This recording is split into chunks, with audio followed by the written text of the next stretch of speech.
r/AskReddit by Reddit. Have you ever, correctly, had a gut feeling to dislike someone who, on the surface, was a cool person that everybody else liked? What's that story? Sometimes our gut instincts are only sort of right. When I was in 7th grade, there was this girl who was really quiet and sort of creepy. And she smelled like poop, literally. She wore these odd dresses that looked like pioneer dresses, homemade. And she was just, well, creepy. No one talked to her. People tried to avoid sitting next to her. We all gossiped about her as being the epitome of creepiness. Then one day she was gone. Didn't come to class. The next day, it was all over the news. The police had arrested these horrifically abusive parents who were neglecting and abusing their daughter and who had kept their younger son locked in a cage his entire life and never fed him. The younger boy was kept alive by, you guessed it, his older sister. The police were led to the house by neighbors' complaints about the stench. So this poor, smelly girl was suffering abuse from her parents and all the while sneaking food and water to her little brother, who was literally locked in a cage for years upon years, keeping him alive, and then coming to school, where she would be avoided and mocked behind her back and sometimes humiliated. She was a weirdo, and our guts all told us there was something wrong there. But she was a ducking hero. Never heard what happened to her after the parents were arrested. Hope she recovered. So my husband has this cousin, Jason, and he ducking loathes him. Always has since he was a small child. There are stories about my husband trying to beat Jason's, but when they were 5, it was so bad that as an adult my husband refused to attend any family gatherings that Jason would be at out of the fear that he would beat the living crap out of him. Nobody could ever figure out why my husband hated his cousin so much. He had never done anything to him. And my husband is the most laid back and friendly person I have ever met. He genuinely likes everyone, except for this mother ducker. I never understood it myself, never having met Jason, and anytime I would ask my husband about it, he would always says, I ducking hate that kid. He's not right. Jason was pretty well liked throughout the family, so my husband's position caused him to catch a lot of crap from other family members. I finally got to meet Jason a few years ago at my brother-in-law's wedding, and I saw right ducking off what my husband was talking about. To the casual observer there was nothing tangible that Jason did that you could put your finger on, but something was off. He would laugh and smile, but the smile didn't go all the way to his eyes. His eyes were just flat and empty, unless he was looking at the girls at the wedding. And when I say girls I mean children under 10. When he looked at those girls his eyes lit up with this sick little light. You know how someone who hasn't eaten in a long time looks when they finally get a meal they love set in front of them? That's how Jason's eyes looked when he looked at those little girls, like he was hungry and they were his meal. About 2 years ago Jason's dad married a woman with 2 young daughters. Jason would often volunteer to babysit. About a year ago Jason was arrested and convicted of raping both those little girls multiple times. Duck you Jason. I wish my husband had beat but you creepy duck. About 15 years ago I worked in a small office, mostly men, all who I really liked. A new guy started one day, and instantly I had a bad feeling about him. I don't even know exactly why I felt that way, and all the other people seemed fine with him, so I did my best to be polite and find things to talk to him about. I was in my mid-30s. He was about the same or a little older, and we both had young sons, so I was able to find some common ground. Apparently he and his wife didn't live together. She might have been back in his home country, but I could never shake that bad feeling. A year or so later, I had left the company to have my second son, and a friend who had taken my place there called me one morning and said, did you read the paper today? That man had been arrested in another state, apparently having been set up by an FBI sting online, where he had been chatting with who he thought was a 13-year-old girl and was meeting up with her. In the trunk of his car, they found a video camera and rope. Whoa.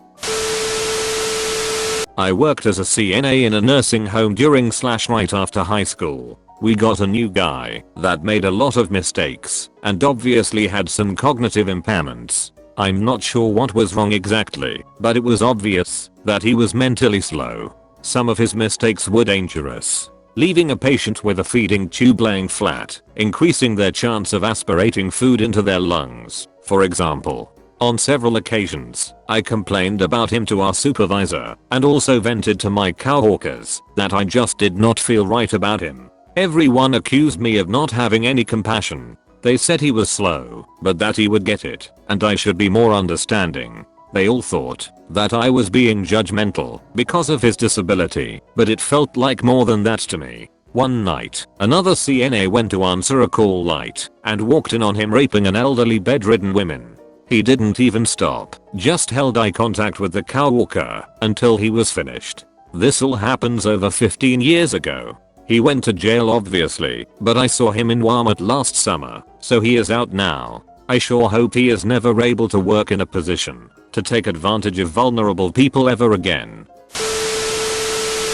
The girlfriend and I used to work at the same ski hill, and the place was pretty much full of seasonal employees. Revolving door status. Anyway, she got this new dude in her department that everyone thought was a super nice guy. I did not trust him. There was just something about the way he talked to female employees that just seemed weird. He was trying to gain their trust way too quick. I made my sentiments known to my girlfriend and other friends, and they thought I was just being jealous or something. I worked part-time out of town at the time, and he'd always ask me what days I was gone. It was weird. He also didn't have a car, so sometimes my girlfriend would give him a ride home, and he'd ask her to hang out at our place when I was out of town. She declined. So at the end of the season, a female friend of ours and this kid decide to rent a place together. They weren't dating, and as they're in the final steps, federal marshals show up and arrest him. Turns out he had been on the run for over a year for kidnapping and raping a girl in a different part of the country. His family had been helping him, and he took the name of his brother while on the run. Filling out the housing application somehow tipped off the marshals. Trust your instincts. Oh man. I can't imagine how that poor girl who was gonna live with him felt after she found out. City council hired another medic. Older dude with long hair. Not that that matters. He was new to the scene, recently completing the course.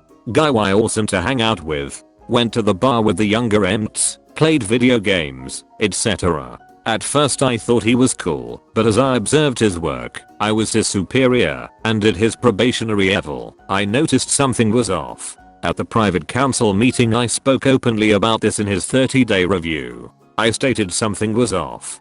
He didn't seem like a people person, and generally the type that would do this job.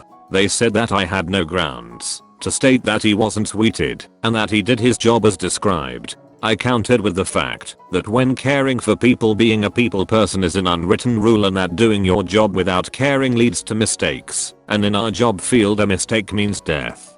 They weren't having it, so I finally said, look, in this job field you need to learn to read people, and in telling you that something isn't right here. City council told me that basically I was jealous because he got along with the EmKays. Honestly, I could care less. I'm not in this job for them. Fast forward a month and I get a call from a nurse about an hour from us. They said that their report said the patient was administered 80 milligrams of drug X. The patient denied receiving it, and since they couldn't figure out WTF the medic would have even given it, they ran a tax panel on him which showed that he did not receive it. The doc told me normally he'd let it slide as an error and ask me to speak to him about accuracy, but he felt something was off. I thanked him, and after hanging up pulled the trip sheets. Right in the run report it has the drug, the amount given, and the time. I pulled up the narcotics log. It showed drug given and replenished along with the tag numbers. Next I called a friend of mine who is a local cop and was off duty at the time.